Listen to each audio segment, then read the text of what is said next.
questions on the board. No, there's no more. May I ask one last question? Yes, go ahead, please, go ahead.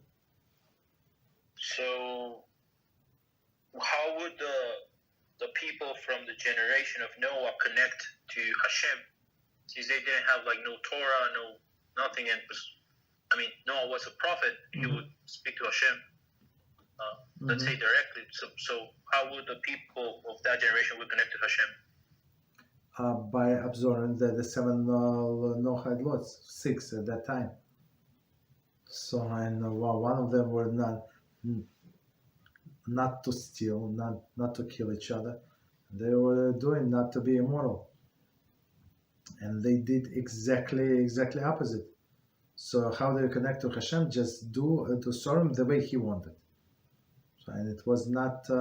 It's for them. It was not very difficult, but that they did. That generation did everything exactly opposite. Exactly. You understand? So that's it.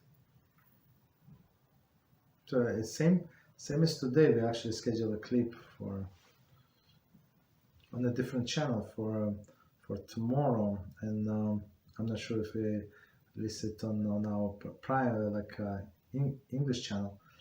So the clip goes like that. We actually ask the Noahides don't cross the boundary, not to start observing Shabbos, because they bring me like verses from Bereshis and ask me to explain to them Bereshis, where it says that Hashem rested on 7th day, so maybe the whole people have to you understand? So they want to keep Shabbos, they want to keep this and that. So and we asked them not to cross the line, right? And the example that I gave is how this reform movement started. The reform were like when head to head against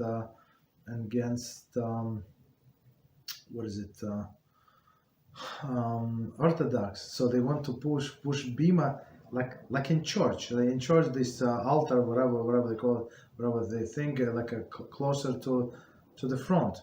So they say, are we allowed to move it closer to the front? So they went to rabbis and Orthodox rabbis. They unfortunately did not have there is no strict restriction. You're not allowed to move the bima closer to the front. Why?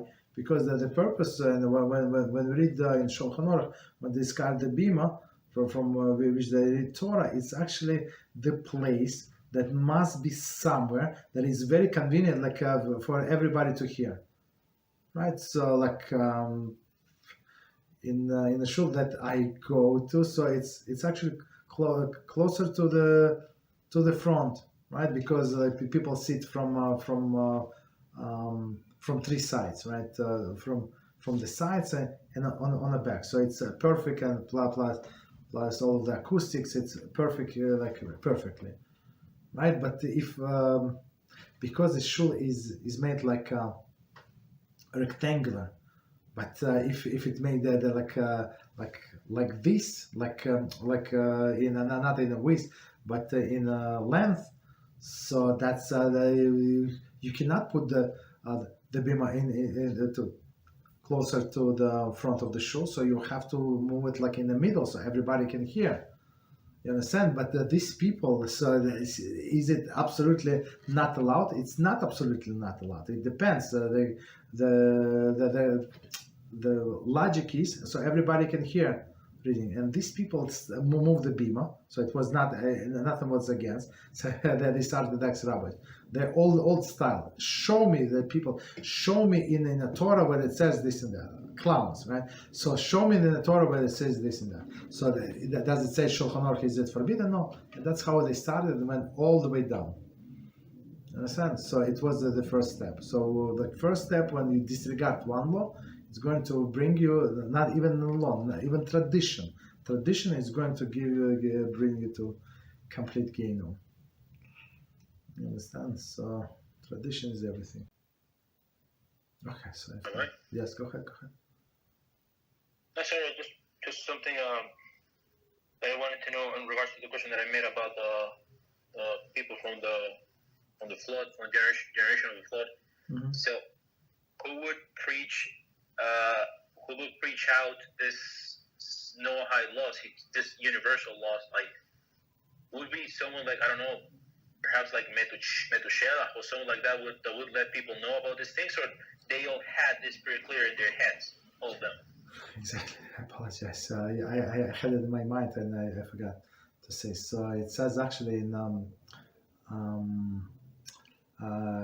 commentary on Chumash. I forgot who said it, but they said very clearly why there is a like punishment, death sentence to Noahide, right? And for these 7 crimes, and in order to kill a Jew, right? To kill a Jew, you have to give him a warning, 2 witnesses, and he has to agree that, he has to acknowledge that he heard the warning, and only after that he was normal, and he was doing it with intention, that's what I want to do, and only then we can execute the person.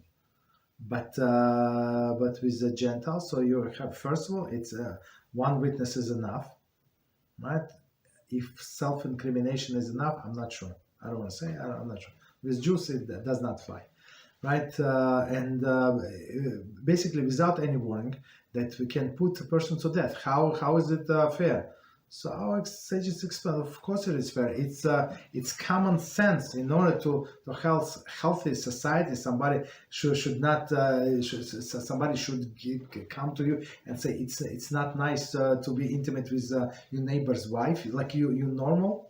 Like you need special teachings that not to take it as something that does not belong to you, and other things like not to worship idols, and so it was like rules to have a normal, healthy society.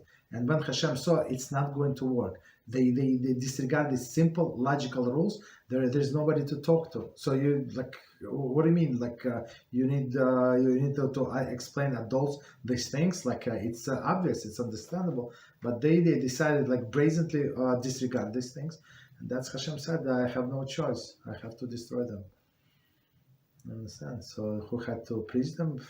They have to use their minds, right? And because all of these laws are logical.